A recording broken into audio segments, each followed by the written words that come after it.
pastor at Haywood Street. The inspiration for Haywood Street actually started on the streets of Atlanta, and I was there working as a seminary graduate, and I would spend my days in a small park, kind of like the one we're in, where folks who were struggling with addiction and AIDS and mental illness loitered all day. And I was sitting on a rock bench with a transvestite prostitute, and she or he was the revelation of Jesus in a way I had never experienced. And story after story really opened my heart to an experience of the divine that was brand new to me. I grew up in a white suburban church in Charlotte, and I had never met a transsexual Jesus, much less one who was homeless or struggling with crack addiction, and one who worked the red light corner. And so over and over again, I was befriended by people who lived under bridges and in shelters, and who were on the corners of life and in the dregs. And I figured out that ministry had everything to do with being with folks who were more holy than you are. And so that's where Haywood Street as a vision began, on the streets of Atlanta. And so when I got to Asheville, instead of assuming I was the pastor with a vision for this place, it was more incarnate here downtown and listen for what Jesus says his church should be like. And what I heard overwhelmingly was a place that was radically participatory, where you started from the bottom and went up, where you trusted that the most broken stories were the most beautiful, and those were to be treated as if they were literally Jesus among us. And so the welcome table meal, the respite center of worship, the clothing closet, everything we do here is informed by prioritizing a voice that you hear on the streets as the radical other, and taking seriously that is in fact God speaking about how you should do church. So that's where the inspiration began, and we have followed that to the best of our ability. So much of typical church work is about prodding and cajoling and admonishing a traditional church to consider being in mission, and Haywood Street is the opposite. It's more like the mission drags us around, and we do our best to keep up with it. We started 5 years ago, and our first worship service was with 5 people. And what I intended Haywood Street to be, again, after listening to the voices of the street, was a service of outcasts and marginalized, the derelicts of society, and me. And I thought that was the kingdom of God in every way I could ever imagine. And soon, privileged people started showing up, folks with jobs and houses and 401ks. And typically when that happens, it's based on the charity model that if I am a person of means, then I have Jesus, and my role is one of conversion and evangelism. But these folks weren't saying that at all. They were saying rather that I have a deficit in my own life, a kind of spiritual poverty, and I need this encounter with the guy I pass every day in my car holding the cardboard sign in order to experience God. And so this really strange blend of housed and homeless, of intoxicated and sober, of mentally ill and sane, of white and black, of atheist and agnostic, and Jewish and Christian and Catholic, started showing up and worshiping together, saying we need each other. And so that has been the holy surprise of Haywood Street, that folks are desperate to have an encounter with someone not like them, and to call that church. And so we have gathered around the table to eat together. We gather in the sanctuary to worship together. We play together. We go camping together. We go bowling together. Anything that intersects folks who would probably have nothing to do with each other in any other setting, that's what we call church. So you talk about spiritual poverty. Yeah. And in America, there seems to be a whole bunch of that. Could you speak a little more to that? Sure. This is Mother Teresa. She was in the dregs of Calcutta with orphan children and the dying, and when she came to the United States, she said, the poverty here of isolation, of materialism, is so much greater than anything she ever experienced. And that has certainly been my experience as well, that time after time, the businessman, the physician, the banker, they have pulled me aside and said, Christianity, up until this point, has been writing a check for someone else to do my discipleship. But now I realize that I've always kept Jesus and his people at arm's length, and I have to be the one to make this encounter for my own salvation. And so, again, most homeless ministry begins with the assumption that to be in poverty is to be in need. We flip that on purpose and say, if you are the rich man among us, then you perhaps may be the one in need. There was a Easter a few years back where right outside the sanctuary we had a couple of folks who got into an altercation, and it was during the middle of the prayer time.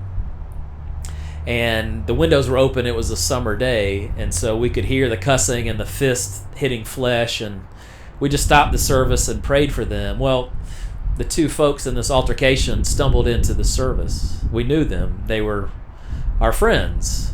And one of the men stood in the back of the church confessing that he regretted he somehow had ruined the service. The other man came down the center aisle and cried on the altar rail. And what both of them said afterwards was, I was accepted for who I was and received as a child of God, and that in itself is what I'm most desperate for. And to be a person who has been told to be quiet, to be unseen,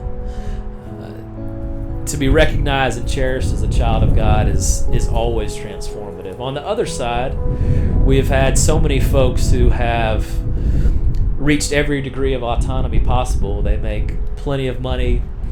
They have a very insulated life, and they have come and said, I encountered a God today that I had never met before. And they will sit on the back pew after worship and weep and say, my life has been broken open in a way that I can never go back.